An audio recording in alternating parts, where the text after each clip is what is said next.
Hello, my name is Kyle Crassa, and I'm an estate planning attorney in Pacific Grove, California. I'm certified by the State Bar of California as a legal specialist in estate planning, trust, and probate law. The purpose of this video is to give you general information about an important aspect of estate planning law so that you can be prepared when working with your own attorney. Watching this video does not establish an attorney-client relationship. The law is far more complex and nuanced than can be explained in a few short minutes. As a result, before acting on any of the information contained in this video, you should consult a competent attorney who is licensed to practice law in your community. With that understanding, I hope you enjoy my video and you find it informative. Thank you.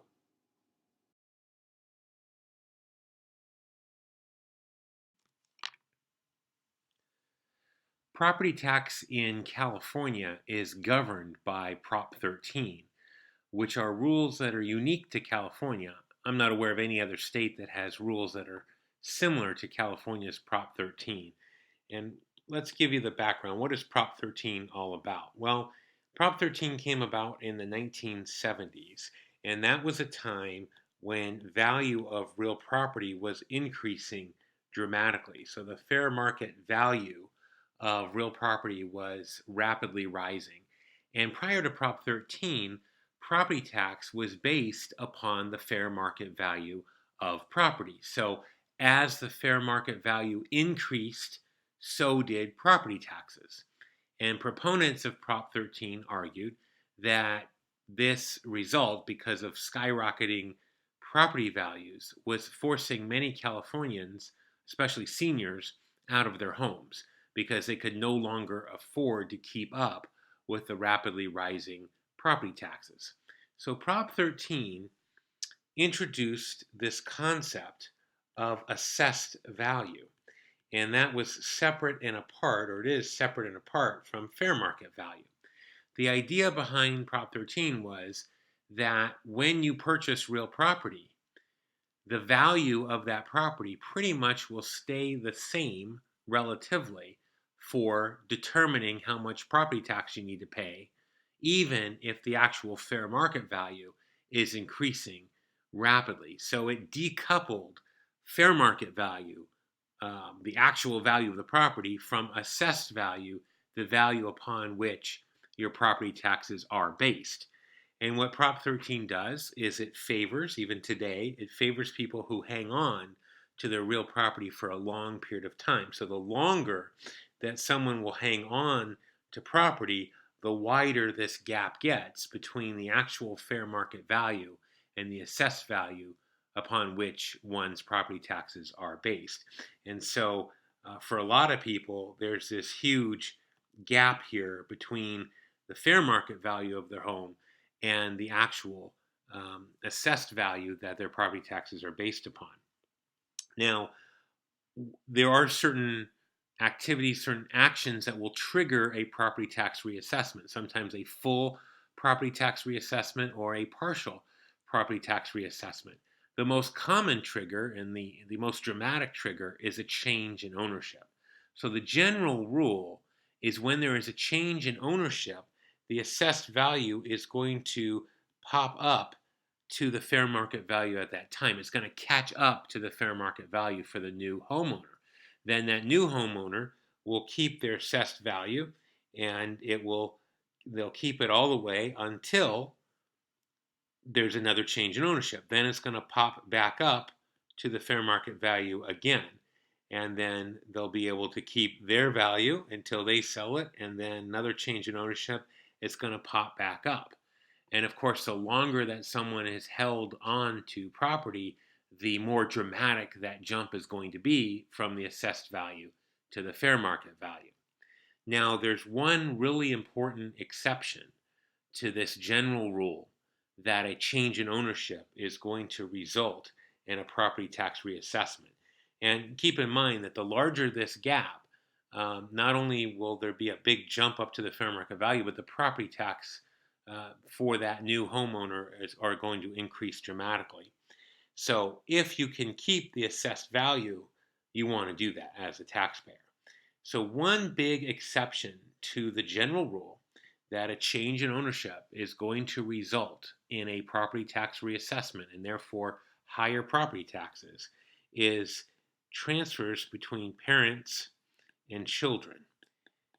So the general rule is that if it's a transfer between parents and children, and if it's the principal residence of the transferor, then that residence can be transferred between parents and children or between children and parents. So it can go both directions. It can go from parents to children or from children to parents. But if it's the principal residence, it doesn't matter what the value of that property is, there will not be a property tax reassessment. So despite the change of ownership, the property tax base will stay the same. The assessed value will stay the same. If it's not the principal residence, if it's any other real property, then we can avoid a property tax reassessment as well, up to cumulatively $1 million worth of assessed value. And that's an important key here. This is assessed value, not fair market value. So that means that if you had a vacation home or commercial property or something other, a rental home, something other than the principal residence, cumulatively, when we add up all that other real property together, up to $1 million worth of assessed value can also be transferred between parents and children or children and parents without reassessing the property taxes, without increasing the property taxes. And that $1 million cap is actually a much larger cap for most people than it seems, because it's $1 million worth of assessed value and not fair market value. So if you think back to a moment ago when I had the graph of the fair market value and the assessed value, and there being this giant gap between the two, it's that lower line that's the $1 million cap. So that $1 million is actually worth a lot more than it seems. So here we have this general principle that change in ownership will trigger a reassessment for property tax purposes unless it's a transfer between parents and children. And if it's a transfer between parents and children, the principal residence does not matter what the value is. There will be no property tax reassessment for property other than the principal residence. You'll avoid a property tax reassessment as long as the cumulative value is $1 million worth of assessed value or less. So let's think about this in the estate planning context, because we have to be very mindful of these rules, and we have to know how to navigate these principles when we think about estate planning. And this could work for lifetime gifts, gifts while the parents and children are both living, or gifts upon death. So let's assume that we have some parents here that have some real property, and let's assume that they decide they only have one child. So they give everything they have, including, though they might have other assets, but including real property, they give everything they have to their one child 100%. Well, in that case, we know that the parent-child exclusion will apply, because clearly that's a transfer between a parent and a child. So when it's the principal residence, no matter what the value is, there's not going to be any reassessment in that case because it's a transfer between a parent and child. If it's any real property other than the personal residence, well, then there's $1 million worth of assessed value that can be transferred. And if you've hung on to real property for a long time, if the parent had hung on to property for a real long time, the chances are that that other real property is going to be worth less than $1 million of assessed value. So in that simple situation, we know everything is going to be just fine. Let's change the facts a little bit, and let's assume that the parents have 2 kids instead of 1. So we're going to say child number 1 and child number 2. But let's assume that the parents decide in their estate plan, in their trust, or in their will, that they're going to identify a particular house, and they're going to say, even though we have 2 kids, we want to give 100% of our house to child number 1. Well, in that case, everything would be fine from the property tax perspective, because again, the parents are making a choice to transfer their real property to child number 1. And that's clearly going to be a transfer between a parent and a child, and there's not going to be any reassessment for the principal residence or for any other real property that has $1 million of assessed value or less, cumulatively $1 million or less. Let's change the facts a little bit, though, and let's assume instead that the parents say, well, whatever we have, including our house, we want it to go 50-50 to our two kids. We want child number one to have half, and we want child number two to have half. Here's where it can get a little tricky. Well, first of all, let's keep things a little simple. Let's assume that child number one and child number two say, you know what? We both like the house. We're going to keep the house. We're going to be co-owners of the house. So 50% of the house can be transferred to child number one. 50% of the house is transferred to child number two. Both child number one and child number two are on the deed as 50-50 owners. They're going to decide how they're going to use that property. Maybe they'll share it as a vacation home. Maybe they'll rent it out and split the proceeds. Whatever arrangement they want to make, they agree to hold title 50-50. Well, in that case, everything's okay because half of the house came from the parents to child number one, and half of the house came from the parents to child number two. Each half is a transfer from a parent to a child, so the parent-child exclusion applies. Everything works just fine. If it's the principal residence, there's not going to be any reassessment in real property. For any other real property other than the principal residence, as long as the cumulative value of all that other real property is $1 million of assessed value or less, everything's going to be just fine. But let's think now that there's a situation where the kids don't want to be 50-50 owners. And child number one says, you know what, I would really like to have that house. And child number two says, well, that's fine. I don't want the house. So now we have to be careful because we want to really make sure that if 100% of the house is going to go to child number one as part of his or her 50%, we have to make sure that the assessor is going to view that entire transfer as a transfer between parents and children. We don't want, and in that case, if there are enough other assets in the estate where we can equalize the distribution, we can give those other assets to child number two, so that at the end of the day, both child number one and child number two have an equal share in the value of the estate, then everything is just fine. This is referred to as a non-pro-rata transfer. California Probate Code allows that. A lot of estate plans will allow that as well.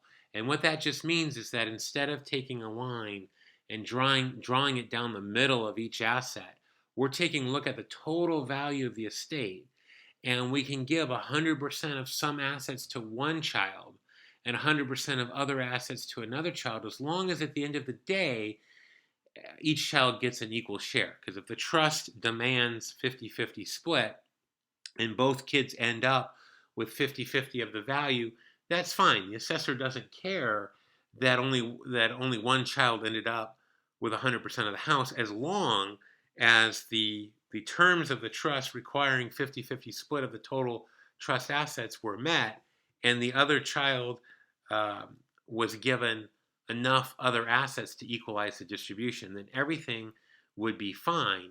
The assessor would still view this transfer of the house 100% to child number one as a transfer completely from the parents to the child, and the parent-child exclusion will apply.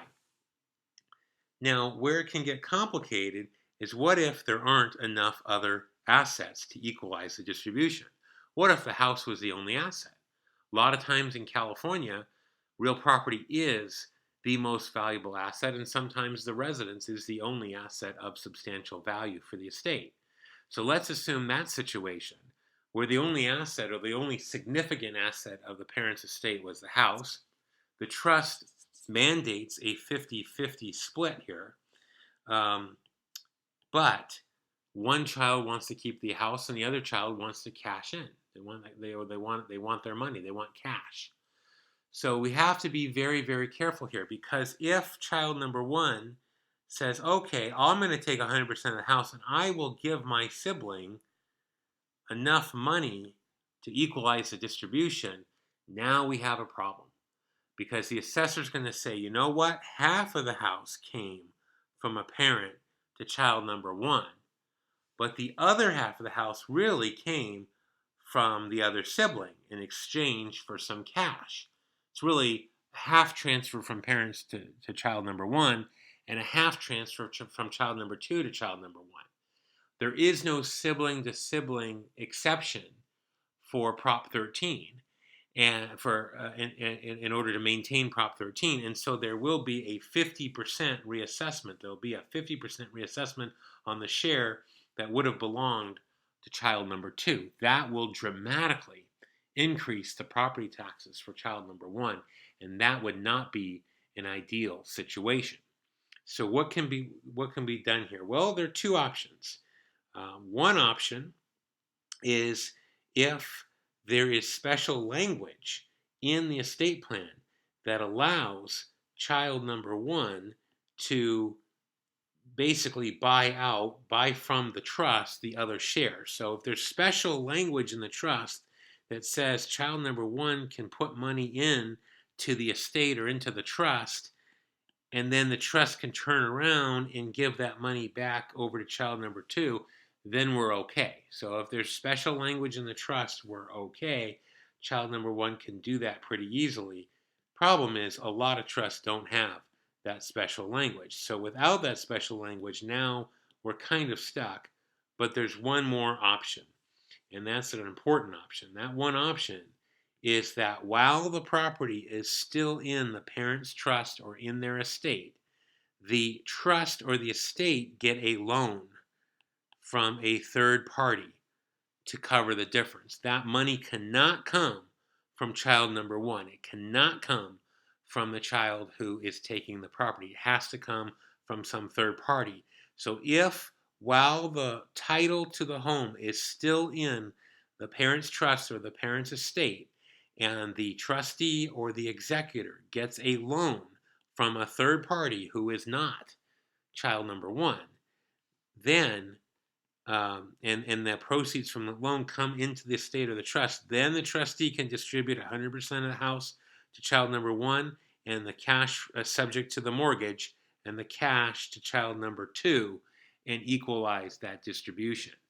Now, the problem here, a couple of problems and a couple of traps for the unwary.